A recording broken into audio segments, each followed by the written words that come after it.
Dans la vidéo d'aujourd'hui, nous allons voir quelques exercices sur les diagrammes de Bode. Donc, il faudrait partir les voir sur le site de l'APSIM. Donc, vous allez sur document MP PSI, asservissement, et vous trouverez l'article numéro 166, exercice corrigé sur les diagrammes de Bode.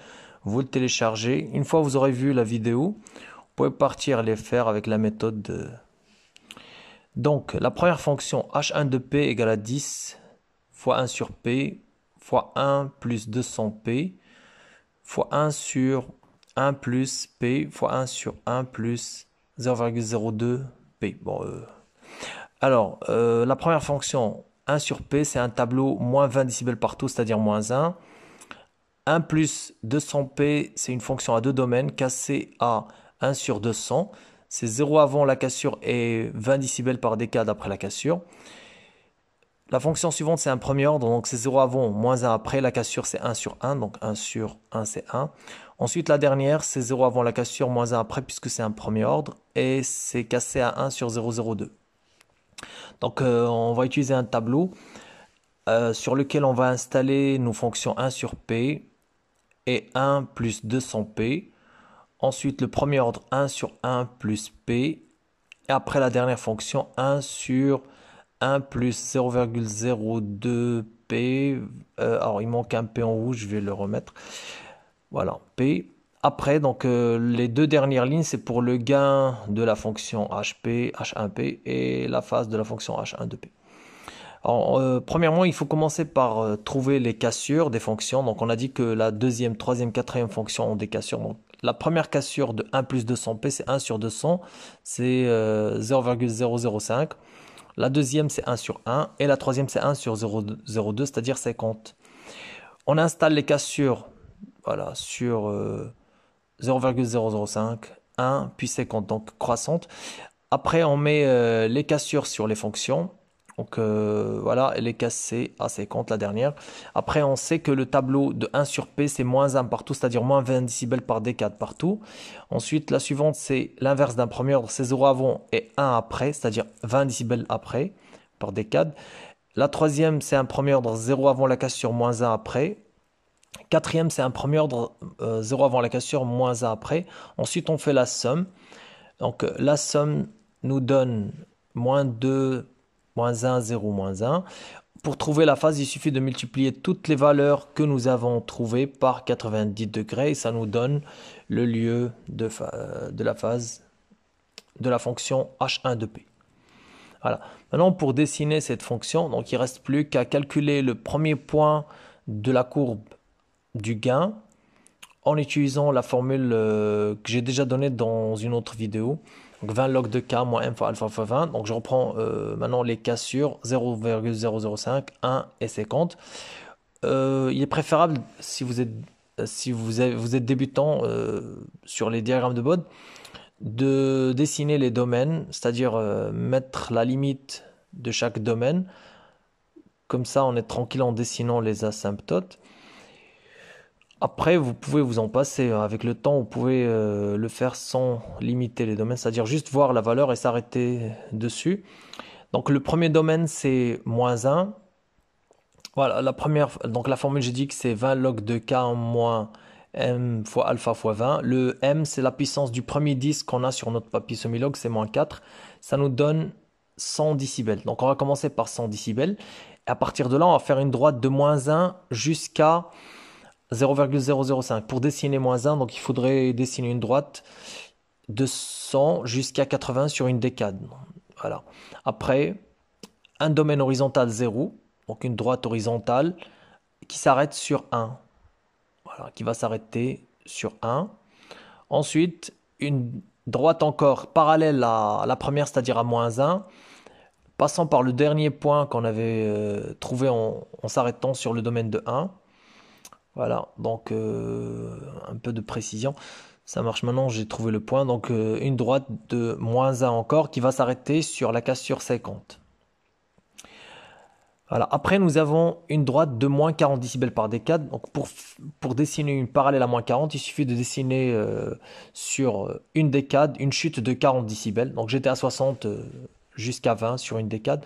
Voilà, c'est une parallèle à moins 2, c'est-à-dire à moins 40 décibels par décade. Voilà. Et on a fini le lieu asymptotique du gain. Maintenant, pour dessiner le lieu réel du gain, donc on va utiliser une technique pour retrouver la valeur, la distance entre la courbe réelle et la cassure, au niveau de la cassure, la courbe asymptotique au niveau de la cassure. Donc on va chercher une distance qui sépare la courbe réelle et la courbe asymptotique au niveau des cassures, en utilisant une petite formule très simple. Voilà, donc on va prendre la pente finale moins la pente initiale, 0, moins 1. Le tout serait multiplié par 3 décibels. Voilà, ça nous donne 3 décibels, puisque moins, ça va donner un plus. Ce qui veut dire que je vais mettre une distance de 3 décibels au-dessus de l'intersection des asymptotes à une valeur de 3 décibels. Voilà, 3. Donc il faudrait faire ça à l'échelle. Et on a trouvé un point par lequel on va faire passer la courbe réelle. On fait la même chose pour la cassure suivante. Donc on prend l'asymptote suivante, la finale moins l'initiale, moins 1, moins 0, le tout multiplié par 3, sur 3 décibels. Et ça nous donne moins 3 décibels, ce qui fait que cette fois-ci, nous allons avoir la courbe qui est en bas, donc à une distance de 3 décibels par rapport à l'intersection des asymptotes. Dernier domaine, on va faire encore la différence entre les asymptotes, donc moins 1, moins 1, le tout fois 3 décibels. Alors ça va donner moins 1 fois 3, ce qui fait que c'est moins 3 décibels. Voilà, moins 3 décibels. Et donc elle est en bas de l'intersection des asymptotes au niveau de la cassure. Voilà. Alors par ces trois points-là, et en utilisant les asymptotes, nous allons dessiner la courbe réelle. Bon, il faudrait se coller le plus possible à la courbe asymptotique loin des cassures. Et au niveau des cassures, on peut voir la différence entre la courbe réelle et la courbe asymptotique. Bien sûr, à la main, c'est pas très simple de faire une courbe, surtout sur tablette graphique. Mais je pense avec un crayon, on peut faire et refaire jusqu'à avoir une courbe à peu près correcte. Voilà, donc très collé à l'asymptote, sauf au voisinage des cassures que vous allez vous éloigner. Voire même aucune différence entre la courbe réelle et la courbe asymptotique loin des cassures. Voilà, donc ça se colle pour se décoller, pour partir vers...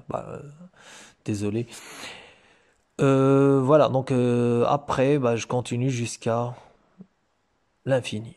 Voilà, jusqu'à l'infini. C'est toujours en bas et c'est collé. Bon. Bon, après, on verra le tracé fait par le logiciel qui va nous montrer la courbe collée.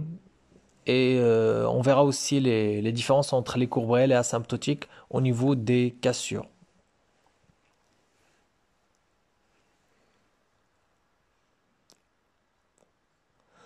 Voilà, pour la phase, je pense que normalement il fallait commencer par la phase puisqu'elle est plus simple à faire. Il n'y a pas de problème au niveau des pentes. Donc premier domaine c'est moins 90 degrés. Deuxième domaine c'est 0. Troisième domaine moins 90 degrés. On avait fait ça sur le tableau tout à l'heure. Et puis dernier domaine moins 180. Donc si vous voulez gagner du temps, gagner des points, vous pouvez peut-être commencer par la courbe asymptotique, courbe de phase. Elle est très simple, il n'y a pas de problème pour le dessin. Après, la courbe réelle, voilà. Donc ensuite, je vais voir la fonction h2 de p, voilà, égale à 10 fois 1 plus 1000p fois 1 sur 1 plus 50,4p plus 20p carré. Alors, cette première fonction est 0 moins 1. Par contre, la deuxième, il faut vérifier le delta. Il est supérieur à 0, donc ça peut s'écrire sous forme de produit de premier ordre. Donc, taux 1 égale à 50 et taux 2 égale à 0,4 par résolution. Voilà, ensuite, on va installer les fonctions sur le tableau. La première, la deuxième premier ordre, encore troisième premier ordre, le gain et la phase. Après, on va chercher leur cassure. Donc la première c'est 10 puissance moins 3, la deuxième c'est 1 sur 50, 0,02 et la troisième c'est 1 sur 0,4, c'est 2,5. Et on les installe dans l'ordre croissant. Voilà, j'ai oublié un autre domaine, donc je vais l'ajouter, celui de 2,5. Voilà, on va ajouter 2,5. Voilà, bien sûr, tout à l'heure j'ai dit taux 1, taux 2, vous allez trouver en utilisant un calcul mathématique simple. Taux 1 fois taux 2 égale à 20, taux 1 plus taux 2 égale à 50,4. Voilà, donc comme tout à l'heure, on met pour chaque fonction son tableau. Avant la cassure c'est 0, après c'est moins 1 ou 1 selon la position de la courbe. Ensuite on fait la somme. Donc on va trouver moins 1, 0, 1, 0. Voilà, et on retrouve la phase en multipliant par 90 degrés. On peut aussi penser à calculer le premier point, donc 20 log de K égale à 20 décibels, puisque la classe ici est nulle, donc on n'a pas besoin de faire une différence. Euh, Après, euh, voilà, donc là on s'assure, ça c'est le tracé réel et asymptotique. Vous avez vu, c'est toujours 3 décibels entre le lieu réel et asymptotique au niveau des cassures. Donc ce que j'avais montré pour la première courbe est utilisable aussi pour celle-là. Donc je passe à l'exercice numéro 4. En fait, j'ai sauté 3, donc je reviendrai sur l'exercice 3 après, puisque l'exercice 4 ressemble beaucoup au premier et au deuxième exercice. C'est toujours des formes de premier ou inverse de premier ordre avec intégrateur. Voilà, donc la première c'est moins 1 partout, la deuxième 0, moins 1, la troisième c'est 0, 1, donc la deuxième c'est 0, 1, la troisième c'est 0, 1, et la quatrième c'est 0, 1. La dernière c'est 0, moins 1. Elles sont toujours cassées sur les 1 surtout des fonctions. Voilà, donc on va dessiner un tableau à 1, 2, 3, 4, 5 fonctions et 2 sorties. Voilà. Après, on va installer leurs cassures. 4 cassures. Donc la première c'est 100, la deuxième 001, la troisième 10 et l'autre c'est 1. Je les classe dans l'ordre croissant. Après je mets la cassure de chacune pour voilà 10 et 1. Intégrateur moins 1 partout, inverse du premier ordre 0,1. Voilà, toutes les fonctions en haut c'est 0,1 et celle qui est en bas c'est 0,-1. On fait la somme. Donc ça nous donne un tableau de moins 1, 0, moins 1, 0 et 1. En multipliant par 90 degrés, on retrouve le lieu de la courbe de phase, le lieu asymptotique de la phase. Alors cette fois-ci, le m est égal à, donc je le cherche, voilà, donc c'est moins 3, donc 10 puissance moins 3. Le alpha est égal à 1 et le k c'est 0,1. Donc k est un gain puisque toutes les formes sont canoniques. On calcule 20 log de k moins m fois alpha fois 20, ça nous donne 40 décibels. Voilà, effectivement, donc ça commence par 40 décibels et ça descend de moins 1, ensuite horizontal jusqu'à la cassure suivante. Voilà, après c'est moins 1, ensuite c'est horizontal jusqu'à la cassure suivante, ensuite c'est plus 1. Voilà, lieu réel, vous allez encore utiliser la même formule de tout à l'heure. Pente finale moins pente initiale fois 3, ça vous donnerait la position de la courbe. Est-ce qu'elle est en haut ou en bas? Et la différence de 3 décibels. Donc tout le temps c'est 3 décibels entre les deux. Donc ça vous donne des points, des points particuliers pour pouvoir faire le dessin. Même chose pour la phase. Donc le lieu asymptotique, très simple à faire. Après on peut dessiner le lieu réel. Donc je reviens sur la fonction h3. C'est un produit 1 sur P fois 1 plus P fois 1 sur 1 plus 0,1 P. Et puis après, vous avez une fonction de deuxième ordre à droite. Donc les trois premières fonctions sont simples à connaître. La dernière, alors qu'est-ce qu'il faudrait faire? Il faudrait calculer le xi et l'oméga 0. Comme elle est déjà écrite sous forme canonique, on les connaît. Voilà. Alors xi est supérieur à 1, plutôt inférieur à 1. Donc le xi est égal à 0,75 et donc inférieur ou égal à 1, ce qui veut dire que j'aurai un domaine de 0-2 directement et c'est cassé à oméga 0 qui est égal à 300 radians par seconde. En plus, comme le xi est compris entre 1 et 0,7, là je vais encore calculer une autre valeur en utilisant une formule, c'est 20 log de 2 xi. Donc cette formule va nous permettre de connaître la distance entre le lieu réel et le lieu asymptotique au niveau de la cassure. Ça vaut 3,52. Voilà. Et on dessine encore un tableau de superposition où on aura 1, 2, 3, 4 fonctions. Donc, puisque le deuxième ordre a un xi inférieur ou égal à 1, on ne peut plus l'écrire sous forme de produit de premier ordre. Donc c'est une seule fonction et un seul tableau. Voilà, 3 premières fonctions. Et le deuxième ordre, 2 xi sur oméga 0p plus p carré sur oméga 0 carré, le gain et la phase. On installe les cassures, 1, 10 et 300. Bon, la première n'a pas de cassure, la deuxième elle a une cassure à 1. Voilà. Donc je mets, comme d'habitude, les valeurs que j'avais fixées pour les tableaux et je fais la somme. Voilà. Donc ça nous donne un tableau à moins 2, moins 1, 0, moins 1. Pour le premier point, on a dit alpha égale à 1. Le M est égal à moins 1. Vous allez vérifier ça sur le papier semi-log. Vous trouverez que c'est 40 décibels. Et on dessine notre diagramme de Bode. Donc on commence par dessiner les cassures 1, 10 et 300. Après, il faut commencer par une droite inclinée de moins 1. Voilà. Donc on va chercher les domaines d'abord. Donc je sépare. Voilà, deuxième domaine.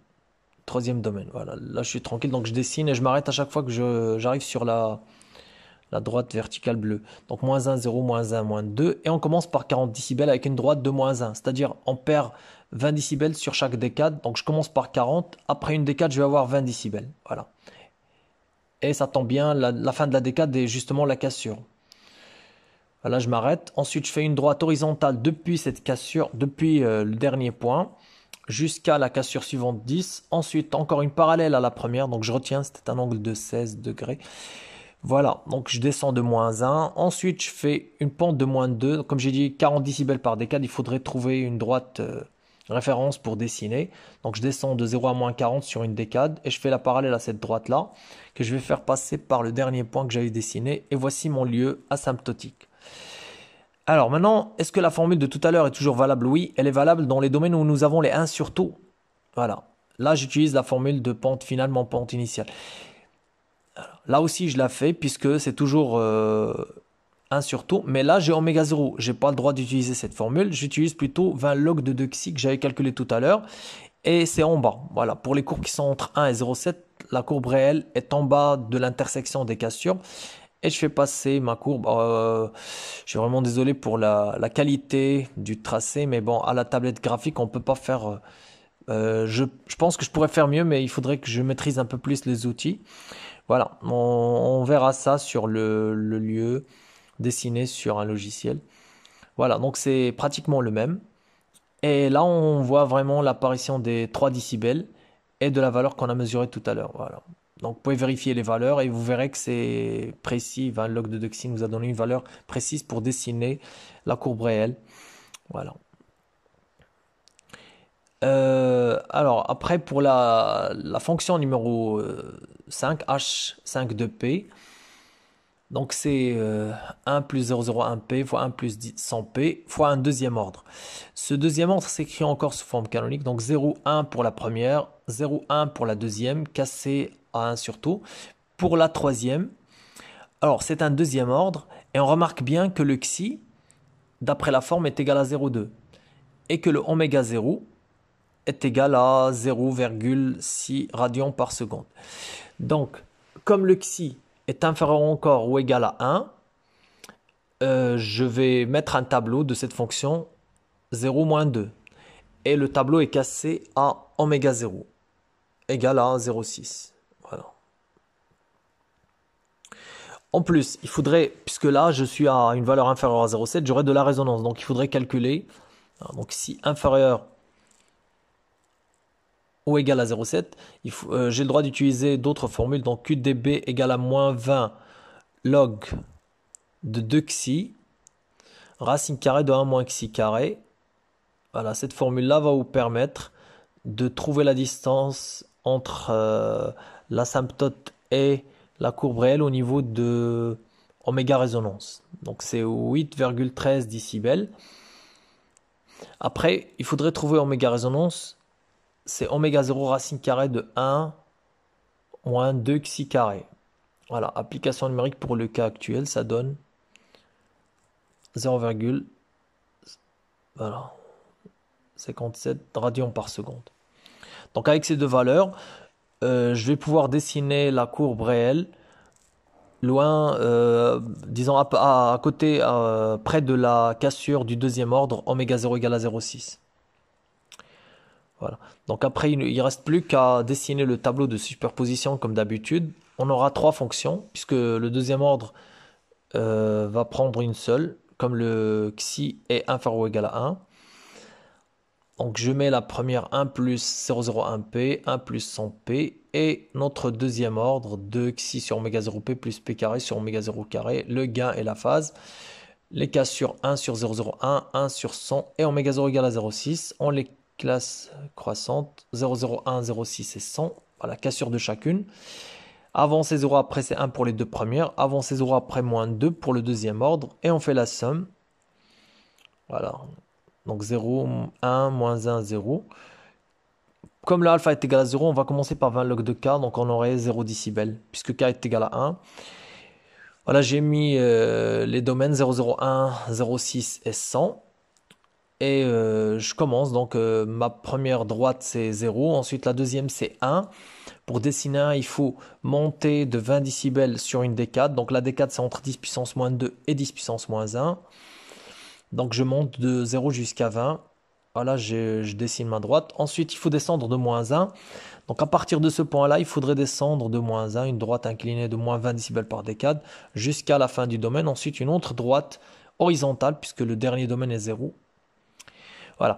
Est-ce que les formules qu'on avait trouvées avant sont toujours valables? Oui, pour les domaines des 1 surtout. Oui, les cas sur 1 surtout, c'est valable.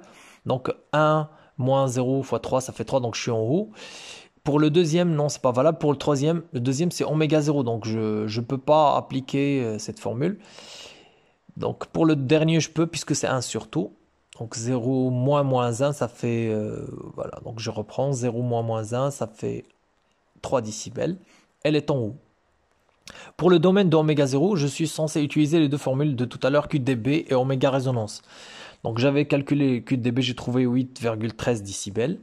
Et oméga résonance était de 5,57, je crois, 0,57, oui, plutôt, radians par seconde. Voilà, donc je cherche le oméga résonance et bon, je pense qu'il faudrait effacer pour pouvoir dessiner. Voilà, donc oméga résonance c'est 0,575 radians par seconde. Je cherche ce oméga résonance et je trouve le point, donc c'est à peu près au voisinage de 0,6. Et je fais passer ma courbe par ces points. Comme d'habitude, ça va pas donner quelque chose de trop précis puisque je le fais à la main sur tablette, ce qui n'est pas trop précis. Voilà. Mais vous verrez sur le lieu dessiné par logiciel que ça doit être beaucoup plus, je dirais, symétrique par rapport à 1 moins 1. Voilà, donc voici le lieu. Et à la fin, on peut remarquer l'apparition d'une petite forme, d'une tête de quelque chose, un animal que vous connaissez, un crocodile. Il suffit de mettre l'œil du croco et le nez, les dents, voilà. Et vous avez un diagramme de Bode d'un crocodile. Alors, j'espère que la vidéo vous a été utile. À la prochaine vidéo.